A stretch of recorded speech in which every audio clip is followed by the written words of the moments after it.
ಆರೋಗ್ಯದ ನಾಡಾಗಿತ್ತು ಭಾರತ. ಆದ್ರೀಗ ಆಹಾರವೇ ವಿಷ. ಆರೋಗ್ಯ ಹಾಳು, ಕೋವಿಡ್ ಕಾಟ, ಡಯಾಬಿಟೀಸ್, ಆರ್ಥರೈಟಿಸ್, ಕ್ಯಾನ್ಸರ್ ಇದಕ್ಕೆಲ್ಲ ಪಾರಂಪರಿಕ ಭಾರತೀಯ ಆಹಾರವೇ ಪರಿಹಾರ. ರೋಗ ನಿರೋಧಕ ಶಕ್ತಿಗಾಗಿ ಬಳಸಿ ಮಿಲೆಕ್ಸ್ ಚೂರ್ಣಂ. ಇದರಲ್ಲಿದೆ ಹೈಯೆಸ್ಟ್ ಕ್ವಾಲಿಟಿ ಸಿರಿಧಾನ್ಯಗಳು, ಡ್ರೈ ಫ್ರೂಟ್ಸ್, ಸೀಡ್ಸ್ ಹಾಗೂ ಮೊಳಕೆ ಕಾಳುಗಳ ಶಕ್ತಿ. ಖರೀದಿಸಲು ಲಿಂಕ್ ಡಿಸ್ಕ್ರಿಪ್ಷನ್ ಮತ್ತು ಪಿನ್ಡ್ ಕಾಮೆಂಟ್ ನಲ್ಲಿದೆ.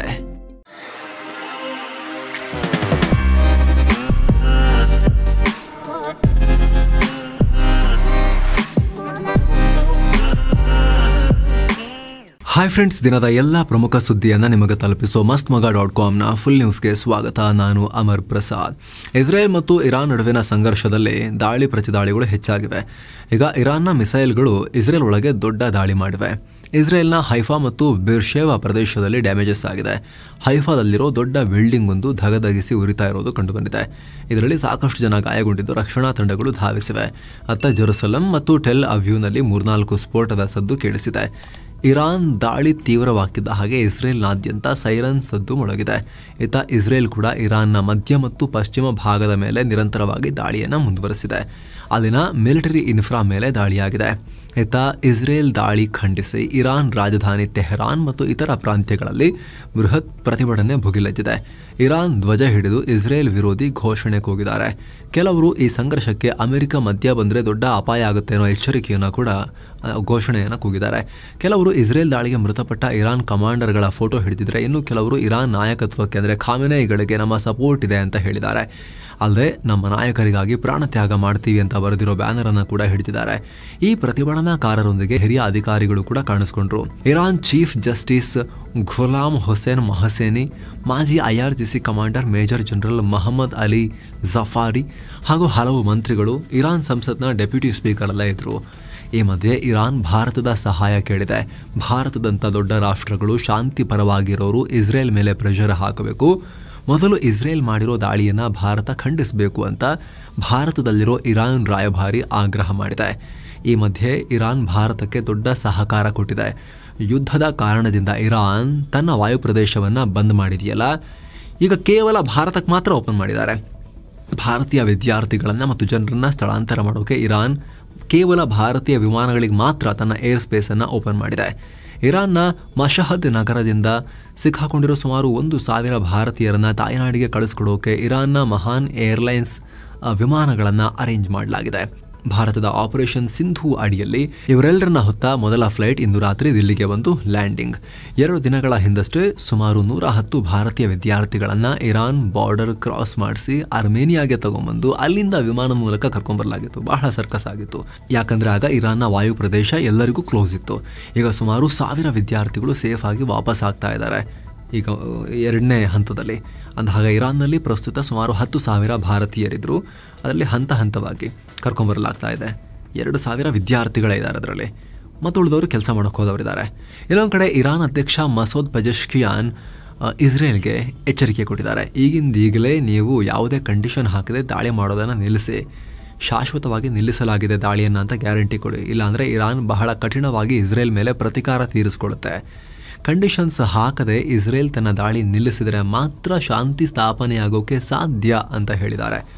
ಅತ್ತ ಇಸ್ರೇಲ್ ದಾಳಿಗೆ ಇತ್ತೀಚೆಗಷ್ಟೇ Iran supreme leader Ayatollah Ali ಖಾಮೆನೇಯಿಯ ಹಿರಿಯ ರಾಜಕೀಯ ಸಲಹೆಗಾರ ಅಲಿ ಶಮಾನಿ ಮೃತಪಟ್ಟಿದ್ರು ಅಂತ ಇರಾನ್ ಮೀಡಿಯಾಗಳೇ ರಿಪೋರ್ಟ್ ಮಾಡಿದ್ವು. ಆದ್ರೀಗ ಅವರು ಮೃತಪಟ್ಟಿಲ್ಲ, ಬದಲಿಗೆ ಗಂಭೀರವಾಗಿ ಗಾಯಗೊಂಡಿದ್ದಾರಷ್ಟೇ. ಈಗ ಅವರು ಸ್ಟೇಬಲ್ ಆಗಿದ್ದಾರೆ ಅನ್ನೋ ಮಾಹಿತಿ ಬರ್ತಾ ಇದೆ. ನಾನು ಬದುಕಿದ್ದೀನಿ, ಇರಾನ್ಗೋಸ್ಕರ ನನ್ನ ಪ್ರಾಣ ತ್ಯಾಗ ಮಾಡೋಕೆ ರೆಡಿ ಇದ್ದೀನಿ, ನಮ್ಮ ಗೆಲುವು ಹತ್ತಿರದಲ್ಲಿದೆ ಅಂತ ಅವ್ರು ಹೇಳಿರೋದು ಈಗ ರಿಪೋರ್ಟ್ ಆಗಿದೆ. ಇನ್ನು ಇರಾನ್ ಮೇಲಿನ ಇಸ್ರೇಲ್ ದಾಳಿ ಖಂಡಿಸಿ ಹೈದರಾಬಾದ್ನಲ್ಲಿರೋ US ಕಾನ್ಸುಲೇಟ್ ಕಚೇರಿ ಮುಂದೆ ಪ್ರತಿಭಟನೆಯಾಗಿದೆ. ಎಡಪಂಥೀಯ ಸಂಘಟನೆಗಳು ನಾವು ಅಂತ ಗುರುತಿಸಿಕೊಂಡವರು ಒಂದಷ್ಟು ಜನ ಬಂದು ಪ್ರತಿಭಟಿಸಿದ್ದಾರೆ. ಈ ವೇಳೆ ಹತ್ಯಾಕಾಂಡ ನಿಲ್ಲಿಸಿ ಅಂತ ಬರೆದಿರೋ ಪ್ಲಕಾರ್ಡ್ ಹಿಡಿದು ಇಸ್ರೇಲ್ ವಿರುದ್ಧ ಘೋಷಣೆ ಕೂಗಿದ್ದಾರೆ.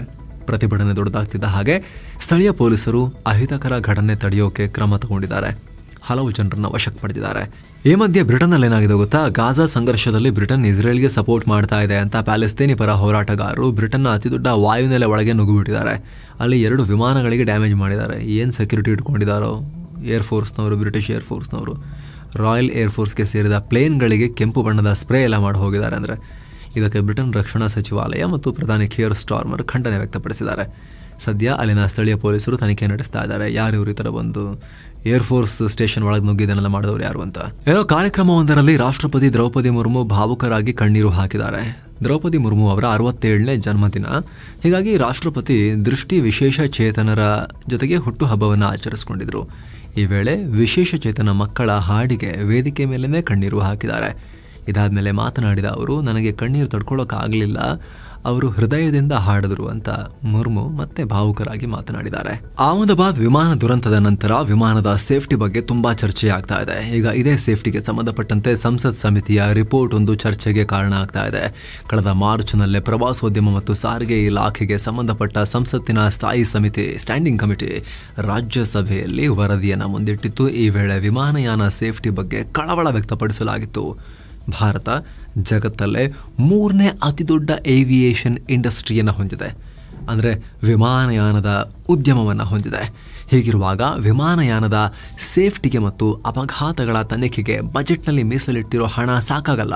ಕೇಂದ್ರ ಸರ್ಕಾರ DGCAಗೆ ಅಂದರೆ ಡೈರೆಕ್ಟರೇಟ್ ಜನರಲ್ ಆಫ್ ಸಿವಿಲ್ ಏವಿಯೇಷನ್ಗೆ 30 ಕೋಟಿ, ಏರ್ಕ್ರಾಫ್ಟ್ ಆಕ್ಸಿಡೆಂಟ್ ಇನ್ವೆಸ್ಟಿಗೇಷನ್ ಬ್ಯೂರೋ AAIBಗೆ 20 ಕೋಟಿ ಮತ್ತು bureau of civil aviation security BCAS ಸಂಸ್ಥೆಗೆ 15 ಕೋಟಿ ರೂಪಾಯಿ ಕೊಟ್ಟಿದ್ದಾರೆ. ಇದು ಎಲ್ಲಿಗೂ ಸಾಲಲ್ಲ ಅಂತ ಹೇಳಿದೆ. ಅಲ್ಲದೆ ಭಾರತದಲ್ಲಿ ಏರ್ಪೋರ್ಟ್ಗಳ ಸಂಖ್ಯೆ ಹೆಚ್ಚಾಗ್ತಿದೆ, ಹಾಗೆಯೇ ಪ್ರಯಾಣಿಕರ ಸಂಖ್ಯೆ ಕೂಡ ಏರ್ತಾ ಇದೆ. ಹೀಗಾಗಿ ಏವಿಯೇಷನ್ ಸಂಸ್ಥೆಗಳಿಗೆ ಹೆಚ್ಚಿನ ಫಂಡ್ನ ಅವಶ್ಯಕತೆ ಇದೆ ಅಂತ ಹೇಳಿರೋದು ಹೊಸ ರಿಪೋರ್ಟ್ನಲ್ಲಿ ಈಗ ಬಯಲಾಗಿದೆ. ಇನ್ನು 2024ರಲ್ಲಿ ಸ್ವಿಸ್ ಬ್ಯಾಂಕ್ನಲ್ಲಿರೋ ಭಾರತದ ಹಣ ಸುಮಾರು 3 ಪಟ್ಟು ಹೆಚ್ಚಾಗಿ 37,600 ಕೋಟಿ ರೂಪಾಯಿಗೆ ಏರಿಕೆಯಾಗಿದೆ ಅಂತ ಸ್ವಿಟ್ಜರ್ಲ್ಯಾಂಡ್ನ ಸೆಂಟ್ರಲ್ ಬ್ಯಾಂಕ್ ಡೇಟಾದಿಂದ ಗೊತ್ತಾಗಿದೆ. ಅಂದ್ರೆ ಇದು ಪ್ರೈವೇಟ್ ಅಕೌಂಟ್ಗಳಿಂದ ಬಂದಿರೋದಲ್ಲ, ಇದರಲ್ಲಿ ಹೆಚ್ಚಿನ ಮೊತ್ತದ ಹಣ ಹಣಕಾಸು ಸಂಸ್ಥೆಗಳಿಂದ, ಕಂಪನಿಗಳದ್ದು, ಬ್ಯಾಂಕ್ ಬ್ರಾಂಚ್ಗಳದ್ದು, ಇಂಡಿವಿಜುವಲ್ಸ್ ದೊಡ್ಡ ಪ್ರಮಾಣದಲ್ಲಿ ಏರಿಕೆಯಾಗಿಲ್ಲ ಅಂತ ಈ ರಿಪೋರ್ಟ್ ಹೇಳಿದೆ. ಭಾರತದ ಬಾಹ್ಯಾಕಾಶ ಕ್ಷೇತ್ರಕ್ಕೆ ಹೊಸ ಬೂಸ್ಟ್ ಸಿಗೋ ಸಾಧ್ಯತೆ ಇದೆ. ಯಾಕಂದ್ರೆ ಇದೇ ಮೊದಲ ಬಾರಿಗೆ ರಾಕೆಟ್ ನಿರ್ಮಾಣ ಮಾಡೋಕೆ ಹಿಂದೂಸ್ತಾನ್ ಏರೋನಾಟಿಕ್ಸ್ ಲಿಮಿಟೆಡ್ ಕಂಪನಿಗೆ ಇಸ್ರೋ ತನ್ನ small satellite launch vehicle technology ಕೊಡೋಕೆ ಮುಂದಾಗಿದೆ. ಈ ನಿಟ್ಟಿನಲ್ಲಿ ಇಸ್ರೋ ಮತ್ತು HAL ನಡುವೆ 511 ಕೋಟಿ ರೂಪಾಯಿ ಮೌಲ್ಯದ ಒಪ್ಪಂದ ಆಗಿದೆ. ಅಂದರೆ ಈ ಟೆಕ್ನಾಲಜಿ ಟ್ರಾನ್ಸ್ಫರ್ಗೆ HAL 511 ಕೋಟಿ ರೂಪಾಯಿಯನ್ನ ಇಸ್ರೋಗೆ ಕೊಡುತ್ತೆ.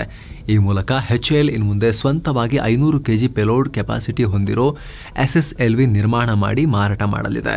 ಈ ಟೆಕ್ನಾಲಜಿ ಟ್ರಾನ್ಸ್ಫರ್ ಆದ ಕೂಡಲೇ ವರ್ಷಕ್ಕೆ ಸುಮಾರು 6ರಿಂದ 10 ಲಾಂಚ್ ವೆಹಿಕಲ್ ಅನ್ನ HAL ನಿರ್ಮಾಣ ಮಾಡೋ ಗುರಿಯನ್ನ ಇಟ್ಕೊಂಡಿದೆ. ಏನೋ ದುಡ್ಡು ಕೊಟ್ಟವರಿಗೆ ಮಾತ್ರ ವಸತಿ ನಿಗಮದಲ್ಲಿ ಮನೆ ಕೊಡ್ತಾ ಇದ್ದಾರೆ ಅಂತ ಹೇಳಿ ಕಾಂಗ್ರೆಸ್ ಶಾಸಕರೇ ಹೇಳಿಕೆ ಕೊಟ್ಟಿದ್ದಾರೆ ಅನ್ನೋ ಆಡಿಯೋ ರಾಜ್ಯ ರಾಜಕೀಯದಲ್ಲಿ ಸಂಚಲನಕ್ಕೆ ಕಾರಣ ಆಗಿದೆ. ಆಳಂದ ಕೈ ಶಾಸಕ BR ಪಾಟೀಲ್ ವಸತಿ ಮಂತ್ರಿ ಜಮೀರ್ ಅಹಮದ್ ಖಾನ್ರ ಆಪ್ತ ಕಾರ್ಯದರ್ಶಿ ಸರ್ಫರಾಜ್ ಖಾನ್ ಅನ್ನೋರಿಗೆ ಫೋನ್ ಮಾಡಿದ್ರಂತೆ. ಈ ವೇಳೆ ತಮ್ಮದೇ ಸರ್ಕಾರದ ಕಾರ್ಯವೈಖರಿ ಬಗ್ಗೆ ಶಾಸಕರು ಅಸಮಾಧಾನ ವ್ಯಕ್ತಪಡಿಸಿದ್ದಾರೆ ಅಂತ ಹೇಳಲಾಗ್ತಿದೆ.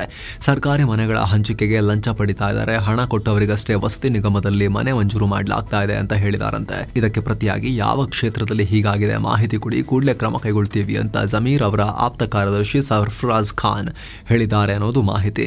ಇದಕ್ಕೆ ಆಳಂದ ಮತ್ತು ಅಫ್ಜಲ್ಪುರ ಕ್ಷೇತ್ರದಲ್ಲಿ ಹಲವು ಕಡೆ 950 ಮನೆಗಳನ್ನು ಲಂಚ ಪಡೆದು ಹಂಚಿಕೆ ಮಾಡಲಾಗಿದೆ ಅಂತ ಕೂಡ ಆಡಿಯೋದಲ್ಲಿ ಶಾಸಕರದ್ದು ಎನ್ನಲಾದ ಧ್ವನಿ ಉತ್ತರ ಕೊಟ್ಟಿದೆ. ಏನು ಈ ಆಡಿಯೋ ಲೀಕ್ ಬಗ್ಗೆ ಸರ್ಫರಾಜ್ ಖಾನ್ ಒಪ್ಕೊಂಡಿದ್ದಾರೆ. ಮೊಬೈಲ್ ಸಂಭಾಷಣೆ ಸೋರಿಕೆ ಮಾಡಿದ್ದು ಅನೈತಿಕ ಅಂತ ಅಸಮಾಧಾನ ಹೊರಹಾಕಿದ್ದಾರೆ. ಜನಪ್ರತಿನಿಧಿ ಅನ್ನೋ ಕಾರಣಕ್ಕೆ ಮಾತನಾಡಿದ್ದೇನೆ, ಆದರೆ ಶಾಸಕರ ನನಗೆ ಕಾಲ್ ಮಾಡಿ ಆಡಿಯೋ ರೆಕಾರ್ಡ್ ಮಾಡಿ ಲೀಕ್ ಮಾಡಿದ್ದಾರೆ ಅಂತ ಸರ್ಫರಾಜ್ ಖಾನ್ ಆರೋಪಿಸಿದ್ದಾರೆ. ಅಲ್ಲದೆ ಈ ವಿಚಾರವನ್ನ ಸಚಿವರ ಗಮನಕ್ಕೆ ತಂದಿದ್ದೀನಿ, ಸರ್ಕಾರದ ಮುಖ್ಯ ಕಾರ್ಯದರ್ಶಿ ಗಮನಕ್ಕೆ ತರ್ತೀನಿ ಅಂತ ಹೇಳಿದ್ದಾರೆ. ಇನ್ನು ಈ ಕೇಸ್ ಬಗ್ಗೆ ಗೃಹ ಮಂತ್ರಿ ಪರಮೇಶ್ವರ್ ರಿಯಾಕ್ಟ್ ಮಾಡಿದ್ದು, ಯಾರು ಲಂಚ ಕೇಳ್ತಿದ್ದಾರೆ ಅಂತ BR ಪಾಟೀಲ್ ದೂರು ಕೊಟ್ರೆ ಕ್ರಮ ಕೈಗೊಳ್ತೀವಿ ಅಂತ ಹೇಳಿದ್ದಾರೆ. ಏನೋ ಕರ್ನಾಟಕದಲ್ಲಿ ಮಳೆ ಮುಂದುವರೆದಿದೆ. ಕಳೆದ 24 ಗಂಟೆಯಲ್ಲಿ ಶಿವಮೊಗ್ಗ ಜಿಲ್ಲೆ ಹೊಸನಗರ ತಾಲೂಕಿನ ಸುಳಗೋಡು ಅನ್ನೋ ಕಡೆ ಅತಿ ಹೆಚ್ಚು ಅಂದರೆ 92.5 ಮಿಲಿಮೀಟರ್ ಮಳೆಯಾಗಿದೆ. ದಕ್ಷಿಣ ಕನ್ನಡದಲ್ಲಿ ಕಳೆದ ವರ್ಷಕ್ಕಿಂತ ಈ ವರ್ಷ 2 ಪಟ್ಟು ಹೆಚ್ಚು ಮಳೆಯಾಗಿದೆ. ಈ ಅವಧಿಯಲ್ಲಿ ಕಳೆದ ವರ್ಷ 242.2 ಮಿಲಿಮೀಟರ್ ಮಳೆಯಾಗಿದ್ರೆ ಈ ವರ್ಷ 473.1 ಮಿಲಿಮೀಟರ್ ಮಳೆಯಾಗಿದೆ. ಹೀಗಾಗಿ ಜಿಲ್ಲೆಯಲ್ಲಿ ಸದ್ಯ 37 ಸೇತುವೆಗಳಿಗೆ ಡ್ಯಾಮೇಜಸ್ ಆಗಿದೆ. ಇದರಲ್ಲಿ 19 ಬ್ರಿಡ್ಜ್ಗಳ ರಿಪೇರಿಗೆ ಅನುದಾನಕ್ಕಾಗಿ ಸರ್ಕಾರಕ್ಕೆ ಪ್ರಸ್ತಾವನೆ ಸಲ್ಲಿಸಲಾಗಿದೆ. ಇನ್ನು ಮುಂದಿನ 3 ದಿನ ಕರಾವಳಿ ಕರ್ನಾಟಕ ಸೇರಿದ ಹಾಗೆ ರಾಜ್ಯದ ವಿವಿಧ ಕಡೆ ಭಾರೀ ಮಳೆಯಾಗೋ ಸಾಧ್ಯತೆ ಇದೆ. ಹೀಗಾಗಿ ಉಡುಪಿ, ದಕ್ಷಿಣ ಕನ್ನಡ, ಉತ್ತರ ಕನ್ನಡ, ಬೆಳಗಾವಿ, ಧಾರವಾಡ, ಗದಗ, ಹಾವೇರಿ, ಶಿವಮೊಗ್ಗ, ಚಿಕ್ಕಮಗಳೂರು, ಕೊಡಗು, ಮೈಸೂರು, ಮಂಡ್ಯ, ಚಾಮರಾಜನಗರ ಜಿಲ್ಲೆಗಳಿಗೆ ಯೆಲ್ಲೋ ಅಲರ್ಟ್ ಕೊಡಲಾಗಿದೆ. ಇನ್ನು ಕರ್ನಾಟಕದ ಅಲ್ಲಲ್ಲಿ ಸಾಧಾರಣ ಮಳೆ ಮುಂದುವರಿಯುತ್ತೆ ಅಂತ ಹವಾಮಾನ ಇಲಾಖೆ ಮುನ್ಸೂಚನೆ ಕೊಟ್ಟಿದೆ. 30 ವರ್ಷದ ಹಿಂದೆ 500 ರೂಪಾಯಿ ಲಂಚ ಪಡೆದಿದ್ದ ಕೇಸ್ನಲ್ಲಿ ಗ್ರಾಮ ಲೆಕ್ಕಾಧಿಕಾರಿಯೊಬ್ಬರು ಜೈಲು ಪಾಲಾಗಿದ್ದಾರೆ. ರಿಪೀಟ್, 30 ವರ್ಷದ ಹಿಂದೆ, ಅವಾಗ 500 ರೂಪಾಯಿ ದೊಡ್ಡ ವಿಚಾರ. 500 ಲಂಚ ಪಡೆದಿದ್ದ ಕೇಸ್ನಲ್ಲಿ ಗ್ರಾಮ ಲೆಕ್ಕಾಧಿಕಾರಿ ಇವಾಗ ಜೈಲು ಪಾಲಾಗಿದ್ದಾರೆ. ವಿಚಾರ ಏನಂದ್ರೆ ಇವರು ರಿಟೈರ್ ಆಗಿ 10 ವರ್ಷ ಆಗಿ ಹೋಗಿದೆ. ಇವ್ರನ್ನ ಬೆಳಗಾವಿ ತಾಲೂಕಿನ ಕಡೋಲಿ ಗ್ರಾಮದ ನಾಗೇಶ್ ಶಿವಂಗೇಕರ್ ಅಂತ ಗುರುತಿಸಲಾಗಿದೆ. ಸುಪ್ರೀಂ ಕೋರ್ಟ್ ತನಕ ಕೇಸ್ ಹೋಗಿ ಈಗ ಆದೇಶ ಬಂದಿದೆ. ನಾಗೇಶ್ 30 ವರ್ಷದ ಹಿಂದೆ ಭೂ ದಾಖಲೆಯಲ್ಲಿನ ಜಮೀನನ್ನ ಭಾಗ ಮಾಡಿಕೊಡೋಕೆ ಲಂಚಕ್ಕೆ ಬೇಡಿಕೆ ಇಟ್ಟಿದ್ರು. ಈ ಬಗ್ಗೆ ಲಕ್ಷ್ಮಣ ಕಂಟಾಬಳೆ ಅನ್ನೋರು ಲೋಕಾಯುಕ್ತಕ್ಕೆ ದೂರು ಕೊಟ್ಟಿದ್ರು. 500 ಲಂಚ ಪಡಿತಾ ಇದ್ದ ವೇಳೆ ಲೋಕಾಯುಕ್ತ ಅಧಿಕಾರಿಗಳು ದಾಳಿ ಮಾಡಿದ್ರು.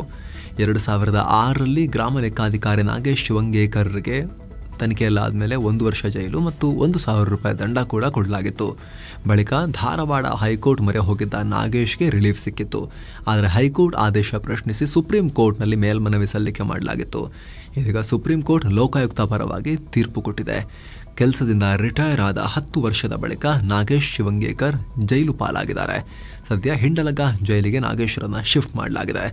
ಇನ್ನು ಕೇಸ್ನಲ್ಲಿ ವಿಚಿತ್ರ ಅಂದ್ರೆ ದೂರುದಾರ ಕೂಡ ಮೃತಪಟ್ಟು 5 ವರ್ಷ ಆಗಿದೆ. ಇನ್ನು ಅಕ್ರಮ ಗಣಿಗಾರಿಕೆ ಕೇಸಲ್ಲಿ ಶಾಸಕ ಜನಾರ್ದನ ರೆಡ್ಡಿಗೆ ವಿಧಿಸಿದ್ದ ಶಿಕ್ಷೆಗೆ ಇತ್ತೀಚೆಗಷ್ಟೇ ತೆಲಂಗಾಣ ಹೈಕೋರ್ಟ್ ತಡೆಯನ್ನ ಕೊಟ್ಟಿತ್ತು. ಅದರ ಬೆನ್ನಲ್ಲೇ ಈಗ ಅವರ ಶಾಸಕ ಸ್ಥಾನದ ಅಮಾನತು ಆದೇಶವನ್ನು ಹಿಂಪಡೆಯಲಾಗಿದೆ. ವಿಧಾನಸಭಾ ಕಾರ್ಯದರ್ಶಿ MK ವಿಶಾಲಾಕ್ಷಿ ಈ ಆದೇಶ ಹೊರಡಿಸಿದ್ದಾರೆ.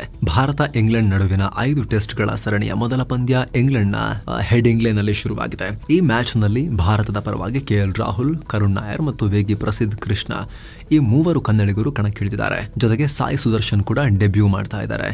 ಆದರೆ ಡೆಬ್ಯೂನಲ್ಲಿ ಫಸ್ಟ್ ಇನ್ನಿಂಗ್ಸ್ನಲ್ಲಿ ಡಕ್ಔಟ್ ಆಗಿದ್ದಾರೆ. ಟಾಸ್ ಗೆದ್ದ ಇಂಗ್ಲೆಂಡ್ ಬೌಲಿಂಗ್ ಆಯ್ಕೆ ಮಾಡಿಕೊಂಡಿತು. ಹೀಗಾಗಿ ಬ್ಯಾಟಿಂಗ್ ಶುರು ಮಾಡಿರೋ ಟೀಮ್ ಇಂಡಿಯಾದ score card full news record ಆಗೋ ವೇಳೆ ಈ ರೀತಿಯಾಗಿತ್ತು.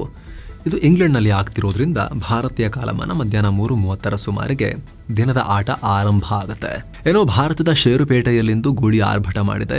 ಕಡೆ ದಿನ ವಾರಾಯಿಡೀ ಒದ್ದಾಡಿತ್ತು. ಅಂತ್ಯಕ್ಕೆ ಭರ್ಜರಿಯಾಗಿ ಮೇಲೇಳ್ತು. ಸೆನ್ಸೆಕ್ಸ್ 1046 ಪಾಯಿಂಟ್ಸ್ ಗಳಿಸಿ 82,408ಕ್ಕೆ ತಲುಪಿದೆ. ನಿಫ್ಟಿ 319 ಪಾಯಿಂಟ್ಸ್ ಹೆಚ್ಚಾಗಿ 25,112ಕ್ಕೆ ರೀಚ್ ಆಗಿದೆ. ಫಿನಾನ್ಷಿಯಲ್ಸ್ ಮತ್ತು ಬ್ಯಾಂಕಿಂಗ್ ಸೆಕ್ಟರ್ ಸ್ಟಾಕ್ಗಳು ಚೆನ್ನಾಗಿ ಪರ್ಫಾರ್ಮ್ ಮಾಡಿವೆ. ಇದರ ನಡುವೆ ವಿದೇಶಿ ಹೂಡಿಕೆದಾರರು ಭಾರತದ ಷೇರುಗಳ ಖರೀದಿ ಕಡೆಗೆ ಮುಖ ಮಾಡಿದ್ದಾರೆ.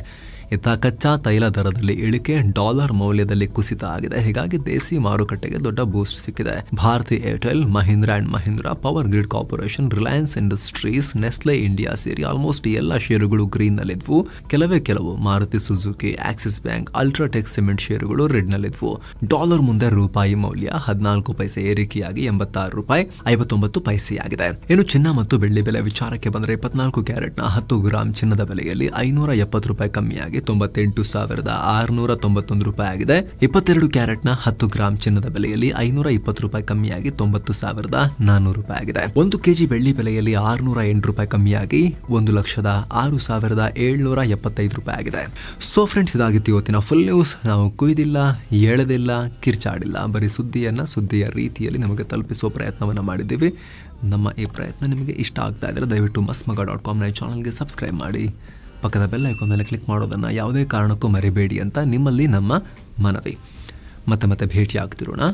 ನಮಸ್ತೆ.